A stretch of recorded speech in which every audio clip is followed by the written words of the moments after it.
Hello बच्चों। तो स्वागत है आप सभी का आज की एक और नई क्लास में। ठीक है ना, जिसमें हम चर्चा करने वाले हैं अपने साइंस के चैप्टर नंबर 2 के बारे में। ठीक है ना, कौन सा चैप्टर? दूसरा चैप्टर। चैप्टर का अपने का नाम क्या है? अम्ल एवं क्षार। क्या है? अम्ल एवं क्षार। आपने देखा होगा कि अगर आपसे कोई पूछता है कि भाई कौन कैसे, मतलब स्टार्टिंग में क्या पूछता है? अपना एड्रेस वगैरह, इंट्रोडक्शन जिसे बोलते हैं। ठीक है ना, तो पहले थोड़ा सा अपना इंट्रोडक्शन कर लेते हैं। ठीक है ना, इंट्रोडक्शन मीन्स कि अम्ल और क्षार के बारे में थोड़ी थोड़ी सी जानकारी जो मेन इंपॉर्टेंट है उसको ले लेते हैं। ठीक है ना, तो देखो हमारा पहला क्या है? अम्ल, जिसको एसिड बोलते हैं। क्या बोलते हैं उसको? एसिड बोलते हैं। जैसे देखो, ठीक है, एक तो इसका पहली कंडीशन में क्या है? कंडीशन का इसका स्वाद खट्टा होता है। अगर इसको आप चखोगे, किसको? एसिड को या फिर अम्ल को, अगर इसको चखोगे आप तो वो आपको स्वाद में कैसा लगेगा? ये खट्टा लगेगा। ठीक है ना। दूसरा आता है कि ये नीले लिटमस पत्र को लाल कर देता है। क्या कर देता है? लाल। कैसे को? नीले को। ठीक है ना, ये नीले लिटमस पत्र को लाल कर देता है। जैसे अनिल का मतलब क्या होता है? आ का मतलब नहीं, नील का मतलब नीला। ठीक है ना, जो ठीक है ना, नीला नहीं होता। इसका मतलब क्या हुआ कि अगर ये नीले लिटमस पत्र को लाल कर रहा है तो ऐसा नहीं है कि मैं इसमें लाल लिटमस पत्र डालूं तो वो नीला हो जाए, ऐसा बिल्कुल नहीं है। अगर मैं लाल नीला लिटमस पत्र डालूंगा तब ही जाके वो लाल होगा। ऐसे नहीं है कि मैं उसमें लाल लिटमस पत्र डालूं तो नीला हो जाए। ठीक है ना, समझ गए? मतलब सिर्फ नीले को ही लाल करेगा, ऐसे नहीं लाल भी डाल दो तो उसको भी लाल कर दे। ठीक है ना, ठीक है, आगे चले। ये तीसरा पॉइंट है इसका कि ये जलीय विलयन में हाइड्रोजन यानी कि H+ आयन देता है। ठीक है ना, H का मतलब क्या होता है? हाइड्रोजन। आयन का मतलब ये ऋणायन है, ऋणायन होगा तो माइनस देगा, धनायन होगा तो प्लस देगा। ठीक है ना, तो इसका मतलब क्या हुआ कि ये जलीय विलयन में क्या देता है? हाइड्रोजन प्लस आयन देता है, मतलब धनात्मक आयन देता है। ठीक है ना, ठीक है। ये इसके एग्जाम्पल है, जैसे एक तो HCl है, तो यहाँ पर ये क्या देगा? H++Cl। ठीक है ना, ऐसे करके यहाँ पे भी कोई H2 देकर प्लस में आएगा, ये SO4। ठीक है ना, ये तो है अपना कौन सा है? हाइड्रोक्लोरिक अम्ल। क्या है? हाइड्रोक्लोरिक अम्ल। ठीक है ना, ये H2SO4 है जिसको सल्फ्यूरिक अम्ल बोलते हैं, सल्फ्यूरिक एसिड। ठीक है ना, ये CH3COH इसको बोलते हैं एसिटिक एसिड।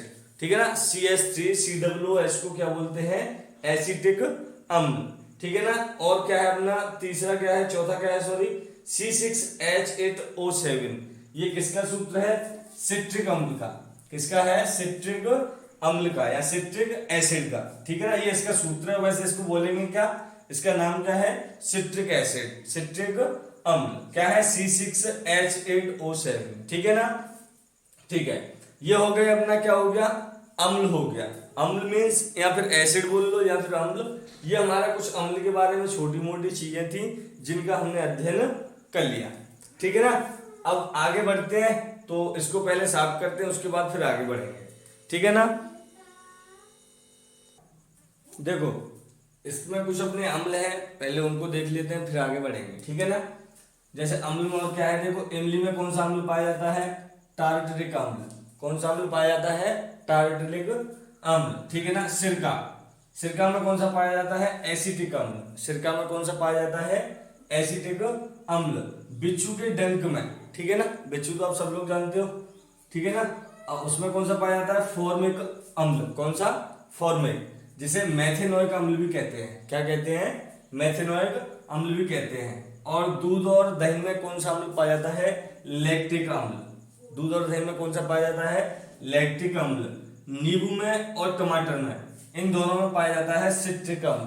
क्या पाया जाता है? सिट्रिक अम्ल। किस किस में? नींबू और टमाटर दोनों में। ठीक है ना, लास्ट में बचती है चींटी।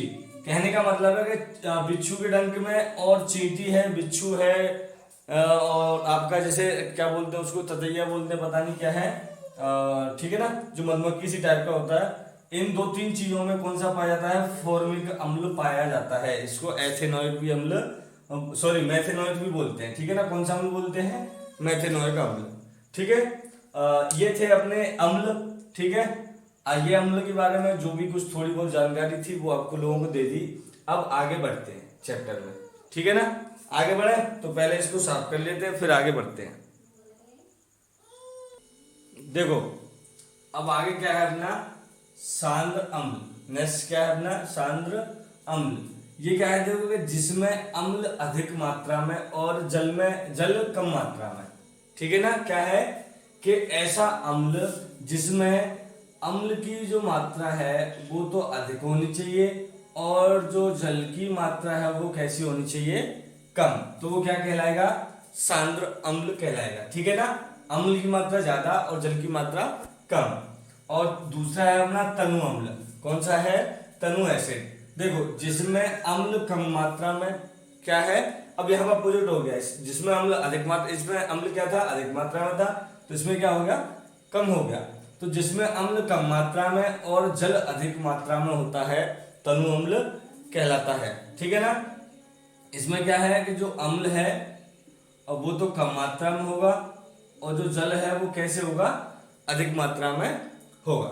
ठीक है ना, यहां तक आगे समझ में, आगे बढ़े। देखो अब आता है अपना क्षार। क्या आता है, क्षारक या फिर क्षार बोल लो या फिर क्षारक बोल लो। ठीक है ना, जिसको इंग्लिश में बोलते हैं वैस। ठीक है ना, क्या बोलते हैं, वैस। देखो अब इसके बारे में थोड़ा इंट्रोडक्शन है, उसको ले लेते हैं पहले। ठीक है ना, तो देखो ये स्वाद में कड़वे होते हैं। कैसे होते हैं, कड़वे। और जो एसिड यानी कि जो अम्ल होते हैं वो कैसे होते हैं, स्वाद में खट्टे। ये याद रखना। ठीक है ना, तो ये कैसे होते हैं, स्वाद में कड़वे होते हैं। ठीक है ना, क्षार स्वाद में कैसे होते हैं, कड़वे।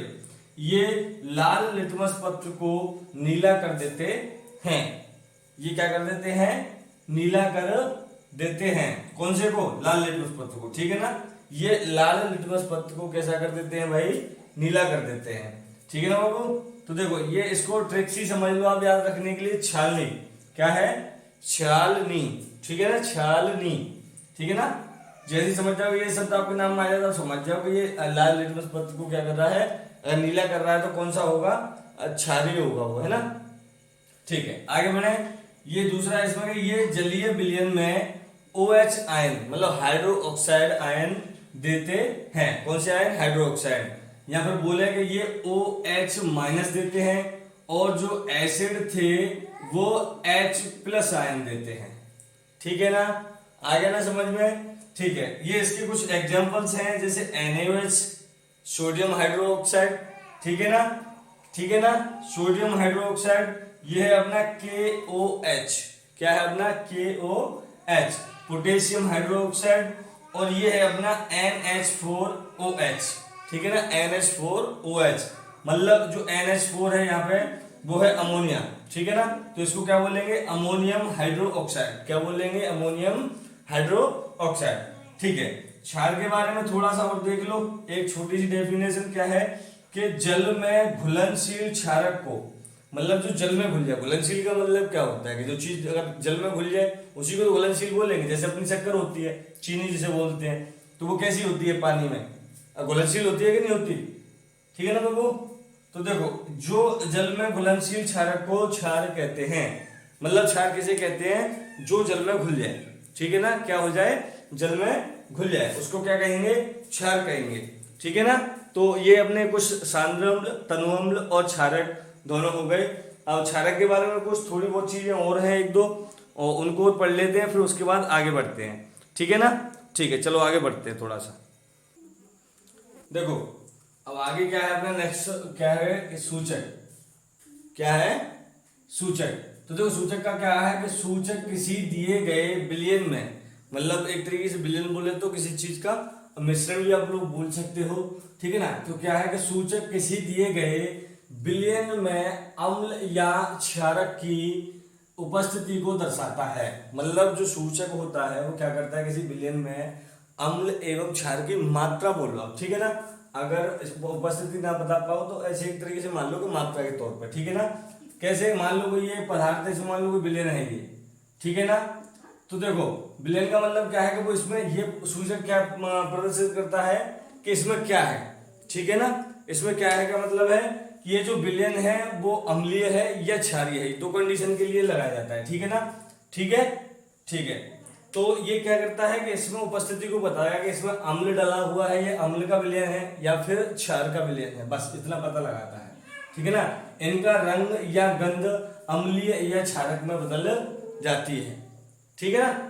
जैसे जिसका ये विलयन होगा उसी की गंध या स्वाद आएगी। ठीक है ना। तो उसी हिसाब से ठीक है। आगे चले तो ये है अपना कि सूचक 3 प्रकार के होते हैं। सूचक कितने प्रकार के होते हैं अपने? 3 प्रकार के। ठीक है ना। उनमें से पहला है अपना प्रकृति सूचक। कौन सा है? प्रकृति सूचक या फिर प्राकृतिक सूचक। ठीक है ना। प्राकृतिक सूचक या प्रकृति सूचक। दूसरा है अपना कृत्रिम या फिर संश्लेषित सूचक। ठीक है। कौन सा? कृत्रिम या फिर संश्लेषित सूचक। ठीक है। तीसरा है अपना गांधीय सूचक। तीसरा कौन सा है अपना? गांधीय सूचक। ठीक है। अपने 3 हो गए। कितने प्रकार के होते हैं? 3 प्रकार के सूचक होते हैं। तो अब हम पहले प्रकार का अध्ययन करेंगे। पहला प्रकार कौन सा है अपना? प्राकृतिक या फिर क्या बोले? प्रकृति सूचक। प्राकृतिक या फिर प्रकृति सूचक। इसको देखो, ये सूचक जो पौधा से प्राप्त होता है। कहां से प्राप्त होता है? पौधे से। कहां से प्राप्त होता है? पौधे से। तभी आप देखो समझ गए ना ये सारी चीज कि ये सूचक जो पौधा से प्राप्त होता है। अगर आपसे पूछ लिया है कि प्राकृतिक सूचक कौन सा है, कौन सा सूचक? प्राकृतिक सूचक। तो अब यही समझ जाओ प्राकृतिक सूचक है, इसका मतलब ये देखो आप, ये सूचक जो पौधा से प्राप्त होता है। तो पौधा कहाँ लगा होता है? नेचर में, है ना, प्रकृति में लगा होता है। ठीक है। प्राप्त होता है, उन्हें हम प्राकृतिक सूचक कहते हैं। कौन सा सूचक कहते हैं? प्राकृतिक, जो पौधे से प्राप्त होता है। इसके एग्जाम्पल देख लो आप। देखो अगर अम्ल होगा तो अम्ल का आपको पता है कि एसिड क्या करता है भैया? एसिड क्या करेगा भाई? एसिड देखो, एसिड क्या करेगा? एसिड जो है वो नीले लिटमस पत्र को कैसा कर देगा? लाल कर देगा। कैसा कर देगा? लाल। तो ये लिटमस पत्र है। ठीक है ना। क्या है? लिटमस पत्र। अच्छा, अम्ल में जाएगा तो कैसा हो जाएगा? नीले से लाल हो जाएगा। ठीक है ना। और क्षार में जाएगा तो क्या हो जाएगा? लाल से नीला हो जाएगा।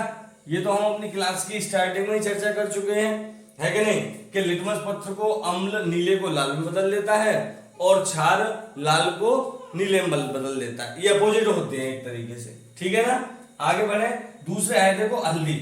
क्या है? हल्दी। हल्दी जैसी ही अम्ल में जाएगी तो ये पीली हो जाती है। कैसी हो जाती है? पीली। ठीक है ना।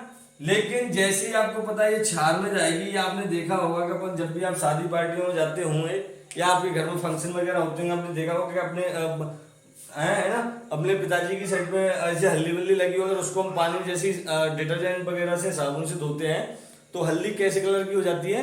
लाल कलर की पड़ जाती है। ठीक है ना। तो लिटमस पत्र हो गया, एक हल्दी का एग्जाम्पल हो गया, जो कि पीली है तो अम्ल में जाती पीली होती है और उसमें जाती कैसी बन जाएगी? क्षार में लाल। ठीक है ना। तो आगे बढ़े।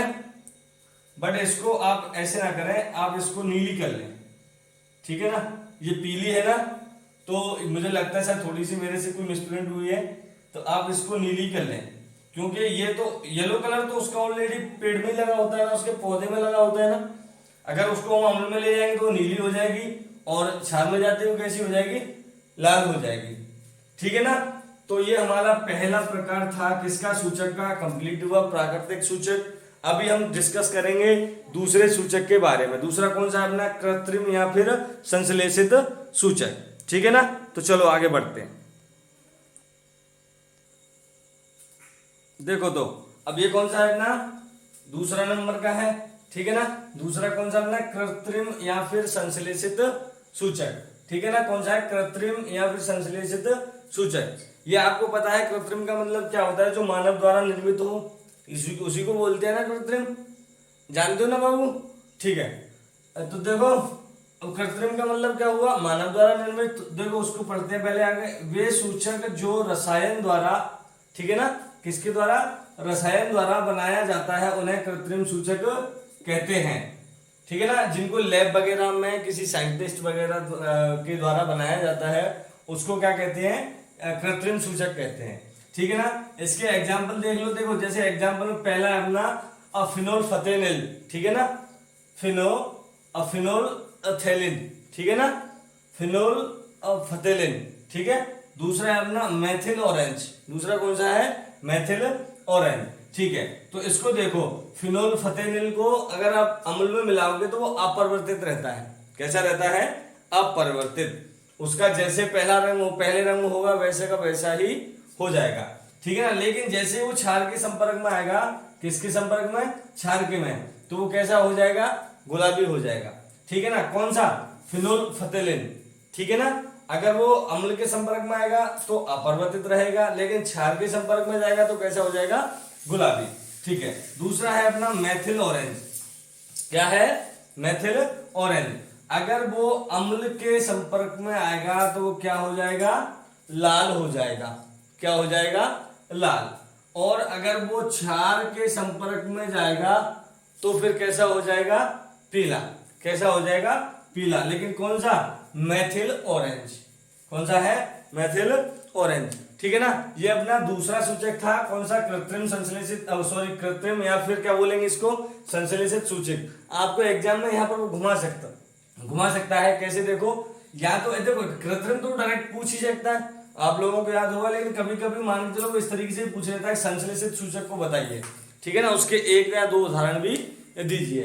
तो यहाँ पे कुछ लोग ऐसे करते हैं, कृत्रिम के नाम से इसको याद कर लेते हैं, कुछ संश्लेषित के नाम से समझ लेते हैं। तो आप इस दोनों को याद रखो, ठीक है ना, ठीक है। अब अपना लास्ट बचा है तीसरा, गांधीय सूचक, उसको अब भी करते हैं, ठीक है ना। चले आगे बढ़े, ठीक। देखो अब क्या है अपना तीसरा, कौन सा बच गया है, गंधीय सूचक। जो भी कराया था ना, गांधी कर दिया था अपन ने, ठीक है ना भाई, उनको चेंज कर लो। जो गांधिक कराया था अपन ने उसको गंधिक कर लो, ठीक है ना। तो कौन सा है, गंधिक या फिर गंधीय सूचक, ठीक है ना। बात है कि ये गंधिक या फिर गंधीय सूचक, ठीक है ना। तो इसको क्या है कि जिन सूचक की गंध, किसकी, जिन सूचक की गंध अम्लीय या क्षारीय में, ठीक है ना, जिन सूचक की गंध अम्लीय या क्षारीय में बदल जाती है उसे ही गंधीय सूचक कहते हैं, ठीक है ना।